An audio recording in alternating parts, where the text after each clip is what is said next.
Est-ce que le Bitcoin a une valeur en soi? Directement, je n'en vois aucune. Donc pour être clair, comme il n'y a pas de contrepartie physique ou en matière énergétique ou autre qui est liée au Bitcoin, je ne vois pas en quoi le Bitcoin aurait la moindre valeur.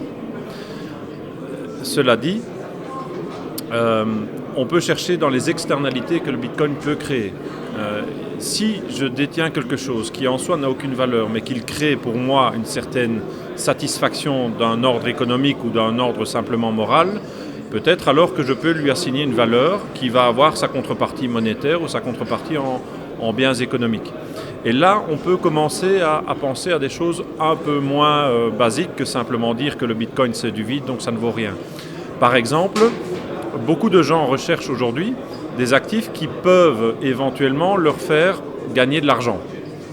Dans un monde où les taux d'intérêt sont nuls, dans un monde où les primes de risque des actions, des obligations sont faibles, on pourrait très bien imaginer que la très grande volatilité qui est intrinsèque à l'évolution du Bitcoin, du prix du Bitcoin, soit un actif en tant que tel. Donc ce serait une valeur purement spéculative quelque part. Dans ce cas-là, on peut parler de valeur spéculative. Donc ça, c'est une première piste, je dirais. Et effectivement, beaucoup de gens qui aujourd'hui ont un portefeuille de Bitcoin l'ont dans l'espoir, sans savoir ce que c'est, sans même connaître la technologie, l'ont dans l'espoir que ça puisse monter un jour et qu'ils puissent le revendre plus cher. Donc là, on est dans une logique de pyramide. Mais la pyramide, évidemment, en tant que telle, n'a pas de valeur. Tandis que le fait de vouloir bâtir une brique de plus dans la pyramide pourrait associer, pour certaines personnes, qui ne sont pas nécessairement tout à fait rationnelles, une certaine valeur. Mais il y a une autre possibilité. Par exemple, miner du Bitcoin, créer du Bitcoin, faire des transactions en Bitcoin, nécessite beaucoup d'énergie. Cette énergie est extrêmement coûteuse. La manière dont ça s'organise fait en sorte que ceux qui sont effectivement les gros consommateurs d'énergie sont rémunérés en Bitcoin. Mais ceux qui produisent l'énergie qui est effectivement consommée par ces mineurs de Bitcoin, eux sont gagnants. Et donc ils ont un intérêt à ce que le Bitcoin monte, puisque plus le Bitcoin monte, plus il y a de transactions qui ont lieu. Plus il y a de transactions qui ont lieu, plus on doit effectivement consommer de l'énergie, et donc plus ils sont bénéficiaires. Et ça c'est pour les mineurs de Bitcoin, mais moi en tant qu'acheteur, en tant que simple investisseur, je dirais quel intérêt est-ce que j'ai à détenir du Bitcoin aujourd'hui ? Alors il y a deux aspects, il y a un aspect très émotionnel, et certaines personnes que j'ai rencontrées aujourd'hui d'ailleurs visiblement ont cet aspect émotionnel très présent, qui est une sorte de liberté, donc il y a une forme de satisfaction non pécuniaire, non financière à détenir du Bitcoin, qui est d'appartenir à une communauté, qui est de s'affranchir des devises, l'euro, le dollar, qui est d'appartenir aussi à ce monde des programmeurs, des mineurs, qui est une sorte de communauté. Et il faut avoir du Bitcoin pour en faire partie. Donc là, on peut imaginer qu'ils associent une certaine valeur. Ceux qui sont agnostiques par rapport à ça, ceux qui n'ont aucune opinion par rapport à cette notion libertarienne, effectivement, la seule raison pour laquelle ils détiennent du Bitcoin, c'est de le vendre plus cher plus tard.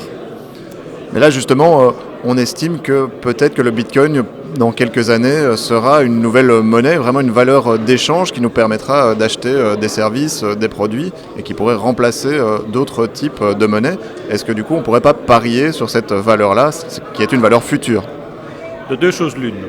Ou bien une monnaie est acceptée comme étant ayant cours légal et donc remplace ou côtoie des monnaies qui sont aujourd'hui ayant cours normal, comme l'euro, comme le dollar, comme le yen, etc., parce qu'elles sont émises par les banques centrales, parce qu'on peut payer ses impôts dans cette monnaie-là, et parce que tout commerçant est obligé d'accepter cette monnaie.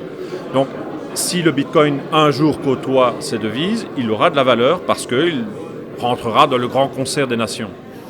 L'autre possibilité, c'est qu'un certain nombre de commerçants, c'est déjà le cas d'ailleurs par conviction personnelle, sont prêts à sacrifier une partie de leurs bénéfices en offrant des biens qu'ils produisent ou qu'ils commercialisent en échange de Bitcoin, en sachant très bien que peut-être que ce Bitcoin ne leur permettra pas d'acheter d'autres biens ailleurs tels qu'ils le voudraient. Si moi je veux une voiture, j'achète une voiture en Bitcoin, le vendeur de la voiture en Bitcoin n'a plus de voiture à du Bitcoin. S'il veut acheter un kilo de pommes et si aucun vendeur de pommes n'accepte le Bitcoin, il aura perdu de l'argent. Donc il faut qu'il y ait une conviction de la part d'une certaine communauté Et à ce moment-là, le Bitcoin aura une valeur, mais qui sera basée simplement sur une externalité, on parle toujours d'externalité dans ce cas-là, mais qui est de nature non financière. C'est une conviction, et c'est une appropriation par une certaine frange de la population qui, si elle est suffisamment importante, peut éventuellement justifier une valeur du Bitcoin.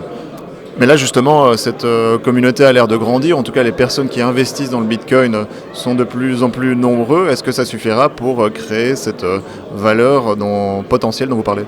Quand mon cordonnier me dit qu'il est temps d'acheter des actions, en général, c'est qu'il est temps que je les vende. Et c'est exactement ce qui se passe ici.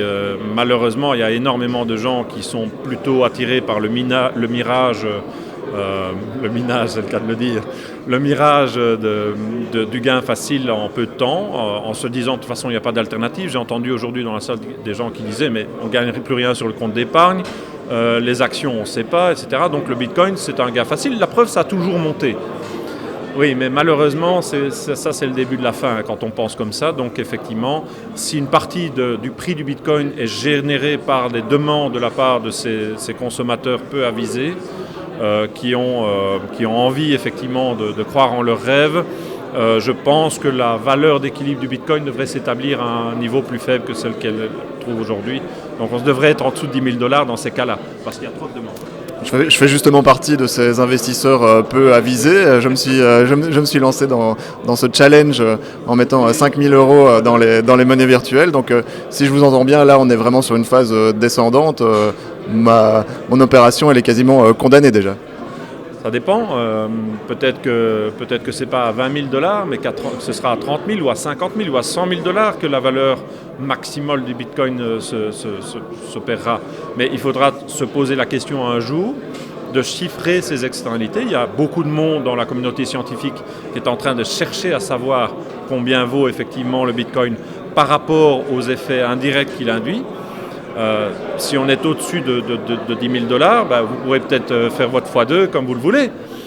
Mais en tout cas, l'évidence, je dirais, solide, l'évidence forte que des siècles d'économie financière ont démontré, c'est que la valeur d'un bien, c'est soit la valeur qu'on peut lui fournir en termes d'introduction dans le circuit économique de production de consommation, c'est ce qu'on appelle les commodities, soit c'est la valeur actuelle des revenus futurs que ce bien va pouvoir générer. Et en l'occurrence, le Bitcoin, puisqu'il n'y a rien derrière, il n'y a pas de cash flow, donc sa valeur actuelle est nulle. Ça, c'est un fait. Merci.